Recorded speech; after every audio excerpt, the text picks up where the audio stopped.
Bab 1661. Apakah itu benar? Yana mengerjap saat melihat lelaki tua itu berdiri di depannya. Dia tidak tahu apa yang dia pikirkan. Jangan mengambil inisiatif untuk menggertak orang lain. Namun, kita tidak boleh membiarkan orang lain menggertak kita. Mileye tersenyum dan menoleh untuk melihat Gemma Hua. Nona Hua, apakah kamu akan meninggalkan kami?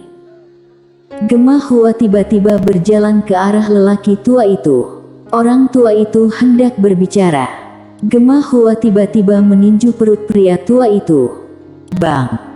Tubuh fisik lelaki tua itu langsung pecah dan jiwanya melayang keluar. Tubuh fisik. Melihat pemandangan ini, semua master di aula menjadi pucat.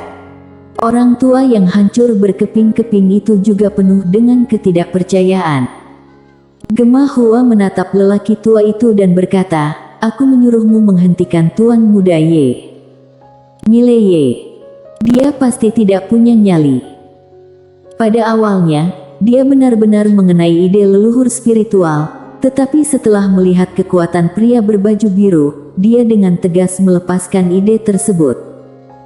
Semua master alam konsepsi di lapangan tidak akan menjadi lawan pria berbaju biru. Nah, seberapa besar kerusakan otak untuk membuat ide leluhur spiritual? Gemma Hua menoleh untuk melihat Mileye. Dia tersenyum dan berkata, "Tuan Muda Ye, maaf." Mileye tertawa dan berkata, "Nona Hua, menurutku kamu tidak benar-benar menguasai kota tiada batas." Wajah Gemma Hua sedikit suram.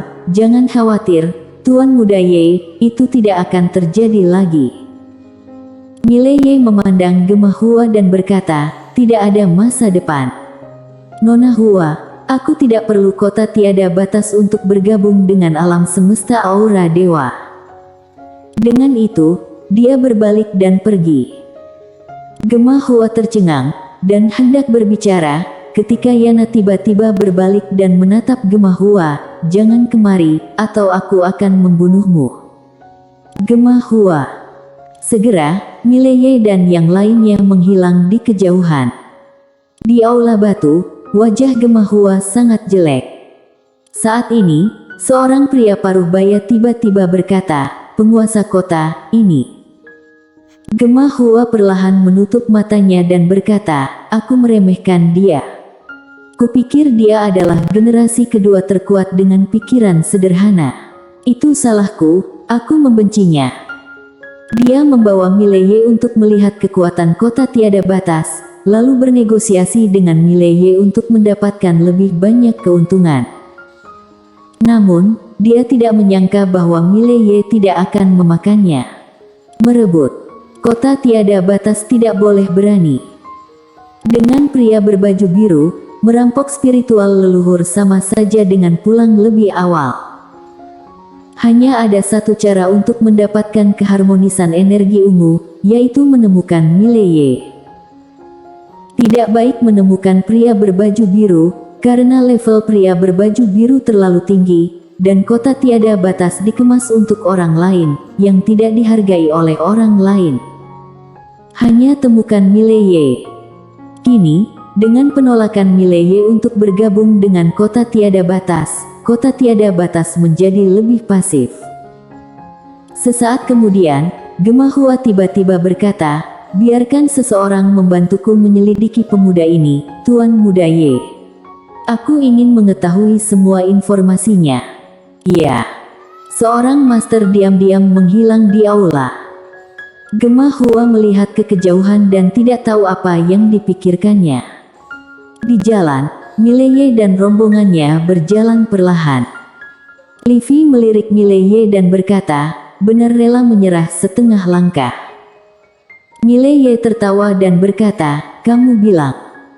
Livy berkata dengan suara berat, "Dengan bantuan mereka, kita akan jauh lebih baik."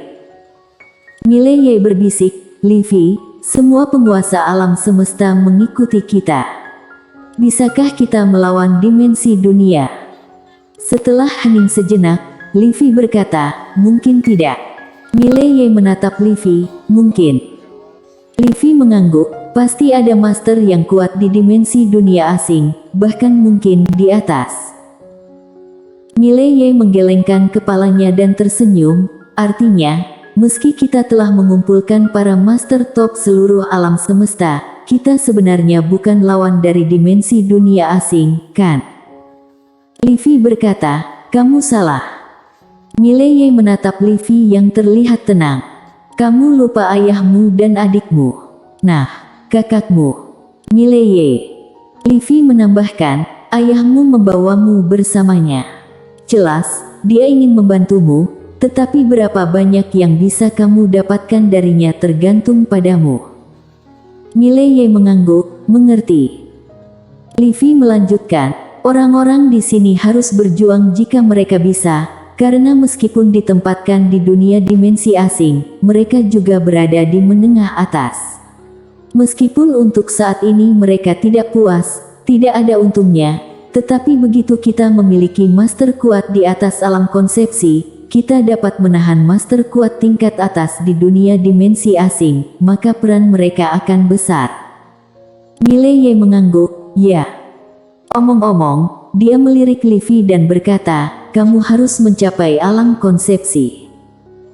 Di alam semesta ini, kesempatan terbaik untuk mencapai alam konsepsi sebenarnya adalah hukum alam semesta ini. Latar belakang mereka sangat dalam. Selama energi ungu harmoni cukup, tidak sulit mencapai alam konsepsi. Ada juga Kaksavera dan Tu, serta nenek moyang keluarga yang memikirkan hal ini. Mileye memandangi si putih dan berkata, Putih, berapa banyak energi yang kamu miliki? Si putih berkedip dan melambaikan cakarnya. Mileye memandang Yana dan berkata, banyak. Mileye bertanya-tanya, mengapa ada begitu banyak? Yana menjelaskan, karena keharmonisan energi ungu si putih diubah dari energi spiritual biasa. Ubahan. Mileye mengedipkan mata, artinya, bisakah si putih mengubah energi spiritual biasa menjadi energi ungu harmoni? Yana mengangguk, benar. Namun, jika dia ubah terlalu banyak, dia juga akan lelah. Mendengar ini, Mileye dan Livy saling memandang, dan keduanya kaget. Transformasi. Apa artinya ini? Artinya, selama si kecil ada di sini, energi ungu tidak terbatas. Bersambung.